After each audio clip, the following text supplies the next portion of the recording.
What's up guys, I'm Random Frank P, here with the last ever gaming setup and room tour in this room. For most of you who've been following me and been keeping up to date with the channel, you'll know that I'm in the middle of moving right now to a brand new apartment with my very own dedicated YouTube office and a brand new gaming setup. This has all just been in my bedroom for the past few years, so it's all been just very cramped. And I am very excited to bring you guys a brand new gaming setup that I think, in my opinion, is 10 times better than this. I'm really pumped to show that off for you guys. So make sure you're subscribed if you want to see the whole vlog and moving process of me breaking this down and building a new one in the new studio. So I figured we'd do one last gaming setup for the summer of 2016 so we could look back and reminisce on pretty much where and how the channel all started with this gaming setup. So let's check it out. All right, so starting off, we're gonna begin literally right where every video starts off, and that is right in front of the camera. Not gonna spend too much time on this since it's not really gaming setup related, but I figured guys give you like a little rundown of it so you could check it out. My camera itself is the Blackmagic Ursa Mini, and the lens is the YouTube lens. It's the Sigma Art 18-35. Got a little follow focus on here so I could easily adjust the focus. And on top is the Blackmagic Video Assist. It's so I can see myself when I'm filming. See me waving now. And it's on a Manfrotto head and tripod. Not too sure it's the specific model, but I'll put them all in the description for you guys. And you can see it's on this sort of slider here. That is the Rhino slider with the Rhino control. So mainly for just like when I'm doing B-roll, as you can see I can control it all here. Not necessarily for in front of the camera, but it's just great for getting really smooth and controlled panning shots. Really great stuff. Got some soft boxes here for some foreground and background lighting. And my main microphone is the Sennheiser MKE 600. This is where all of my on-camera audio comes from. So yeah, don't want to spend too much time on this, but I figured I'd give you guys a little overview of my video recording equipment here. I'll put this back over and talk about my main setup now. And while we're at it, I'll talk about the chair first, because this is my newest addition. Just picked it up a few weeks ago. It is the Herman Miller M-Body chair. And yes, you may be thinking to yourself, this is extremely overkill, a $1,200 chair. I actually got it for a discount of around $900. Still kind of pricey, but in my opinion, very, very worth it. I do have lower back problems as it is, and the amount of time I sit here editing and doing all stuff for the channel, it hurts my back after a while, and this is great for that. It is a very comfortable chair. So when I'm gaming, streaming, video editing, this is what I'm sitting in, and it is a dream. A little overpriced, yes, but it's a great chair. Getting into the main desk stuff, I'll start over here. Real quick, just over to the side, this is just like, junk drawers, bins underneath, where I can just throw, random stuff, little gadgets, tons of cables. And this is my main microphone for recording like voiceovers and stuff on the channel. Go here. It is the Audio-Technica AT2020. And right now you're hearing the Clip Mic Digital, which is going right to my phone right now. So hopefully this sounds good. I'll show you that later on. My main pair of headphones will start just right on top of the desk. This is actually just mainly for when I'm live streaming. These are the Audio-Technica M50Xs in white. I have the black dbrand skins on them for some, color accents. The Brainwaves ear pads and the Antlion mod mic. Again, this is just for streaming pretty much, so I could just easily talk to chat. I have a video on this that I put out like a week or so. If you're interested in it, you can check that out. But I'd say my main pair of cans are my AKG K7XX headphones. Got these last year. They're a limited edition, but these are my main gaming headphones, I'd say. They're amazing. Very wide soundstage. They have that open back grill design here, so it is just one of my favorite pairs of headphones of all time. And that's connected to the Grace Design M9XX. Also have a video on this, put it out a few weeks ago as well.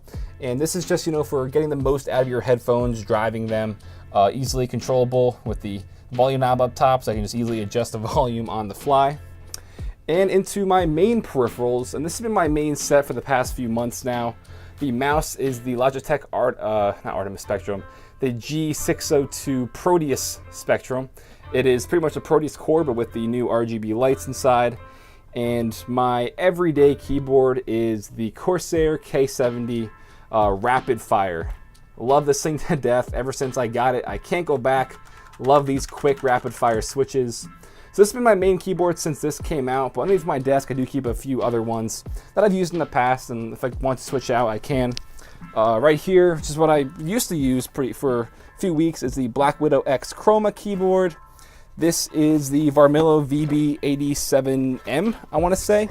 It is a Bluetooth wireless mechanical keyboard. Literally zero input lag at all. Cherry clear switches with white LED lights inside. I love the way it looks with the all blank, appearance of the white top keys and the black keyboard.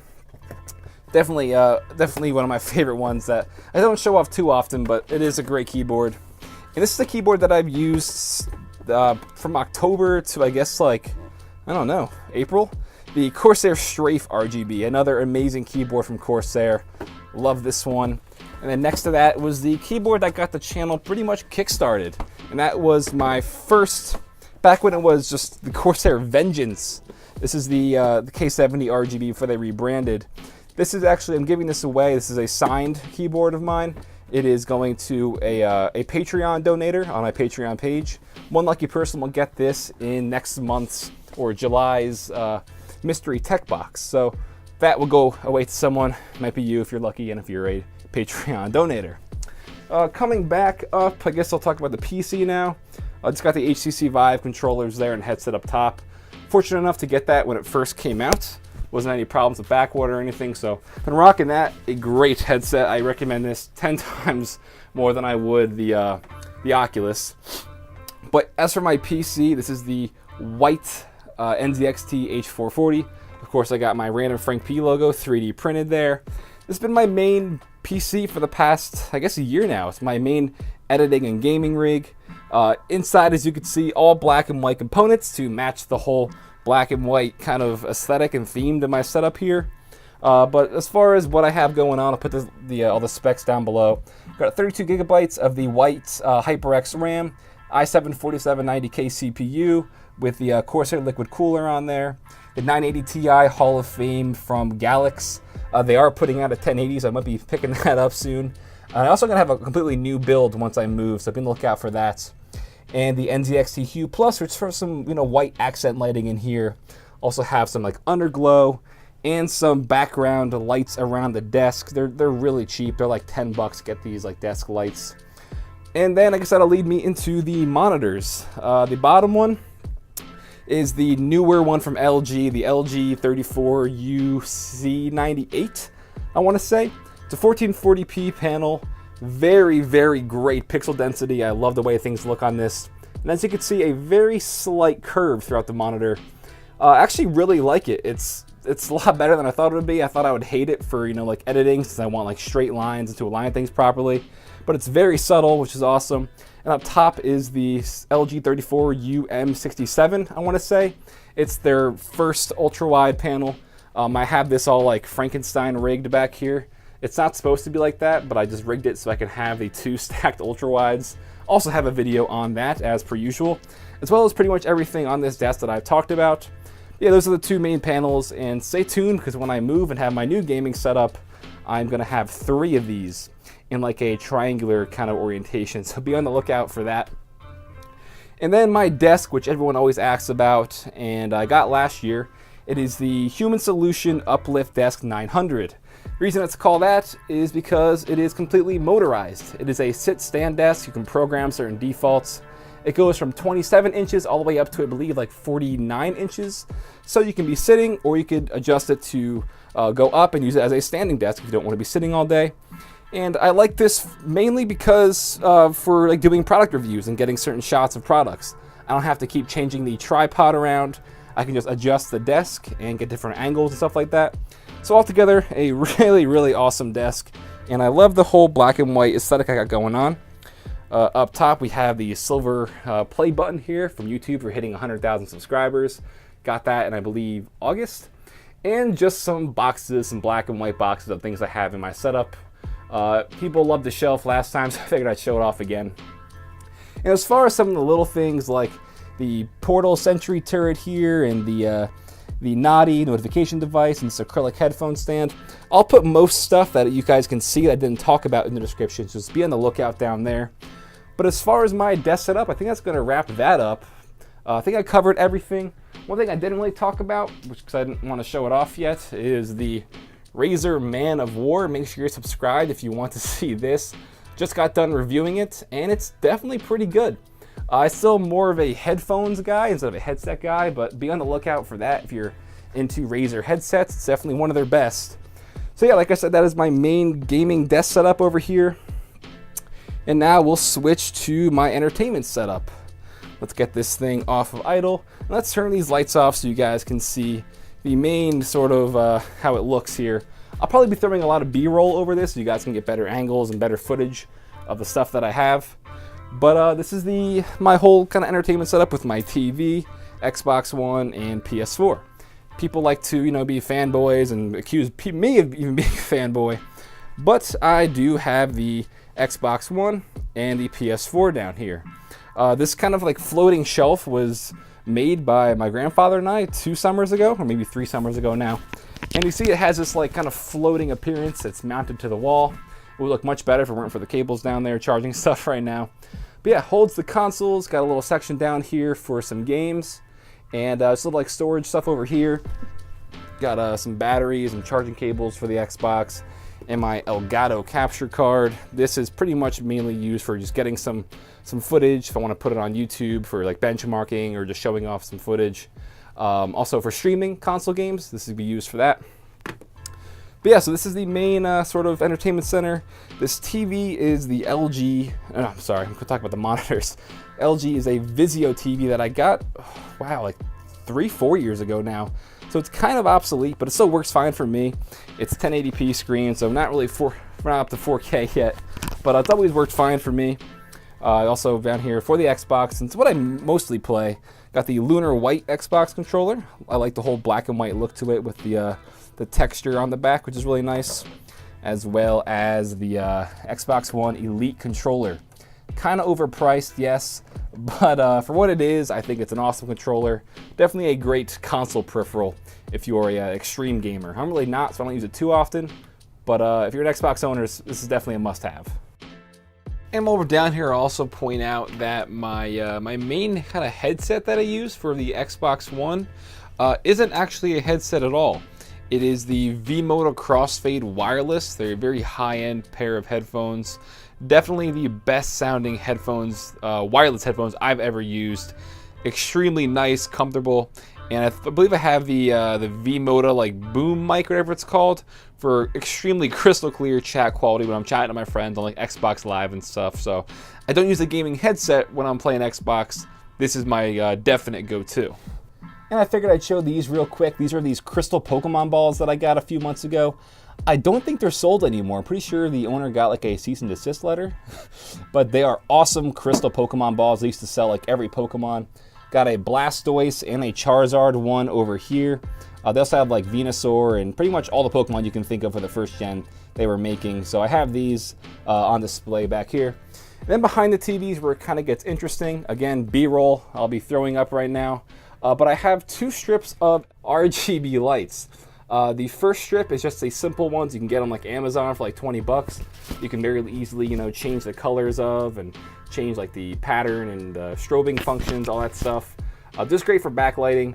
And the one underneath, I have a whole strip around here, is the Dream Screen. Did a video on this. I was one of their promoters for the company for videos, and this is one of my favorite pieces of tech for 2016. It pretty much reads what's going on your TV. It's kind of hard to focus here. But it shows what's going on your TV in an extended LED light view. So think of these LED lights how I have them now, but pretty much going to whatever is on your screen. It kind of helps extend it. It's easier on your eyes. And I think it just looks really, really awesome. They have some great stuff going on over a Dream Screen. I think it's definitely a must-have for a gamer for playing Xbox One or PS4, or if you just want to have it in the living room for when you're watching TV. Just adds kind of a new dimension to your viewing experience. And then lastly, behind here, I believe, is my Vizio soundbar. And this I think is definitely one of my favorite sound bars that I've ever used. The audio on the TV isn't the best, so having this huge sound bar really just bumps the volume to a whole new level. And it's also connected to the satellite speakers on my headboard here. So it gives you full 5.1 surround sound. So when you're playing, like GTA, you can hear the cars whizzing by you, or you're playing Battlefield, you can hear gunshots going by you. And what's also cool, Pup says hi, is underneath the bed, it also comes with its own subwoofer. So literally, you could be gaming and have an explosion go off, and you'll feel the explosion. It's a very powerful and I think definitely worthy subwoofer. I mean, just overall sound bar. I think it was maybe like $250 for this. And just getting that whole 5.1 surround sound experience with this is awesome. So yeah, this is the main kind of entertainment rig I have over here. Like I said earlier, I have my my desk set up. I'll put the lights back on so we can see better. And I think I got everything explained. So like I said, if you're seeing this video right now, it's because I'm in the middle of moving, or I'll be having a whole new gaming setup. So make sure you subscribe for that, because I'm going to be breaking this down, doing a whole vlog series on moving and a whole new movie on gaming, on getting my entire new setup pretty much built. It's going to be really, really awesome. And I think I said everything I wanted to say. If you saw something in here that I didn't mention, let me know in the comments down below, and I'll try to put it in the description for you guys, or I'll comment back to you. But I think I got everything. Let's see, can I focus on myself? All right, so yeah, this is the Clip Mic Digital that I've been using for the audio the whole time. Hope it sounds good. And my camera is the G4? No, what is this? I completely forgot because I haven't used it in a while. G7, it's the G7, the Panasonic G7. So that's pretty much gonna do it, guys. I do hope you enjoyed my room tour for the summer of 2016. The last room tour in this room. Like I said, moving right now. So definitely make sure you're subscribed, because the whole new gaming setup that I'll be building, I think it's gonna be better than this. I am very, very pumped to get that going. So be on the lookout for that. Hey guys, I hope you enjoyed. Again, if you have any questions on anything, comment down below. Feel free to hit me up on Twitter at randomfrankp. And if you're not already, hit that subscribe button. I'm losing my voice now when talking too much. I'm getting tired. So yeah, check the description literally for everything I've showed off. I'll do my best to get it all down there. And for the third time in a row, me saying goodbye, I will formally say goodbye. Hope you enjoyed all that good stuff, and I'll see you guys soon.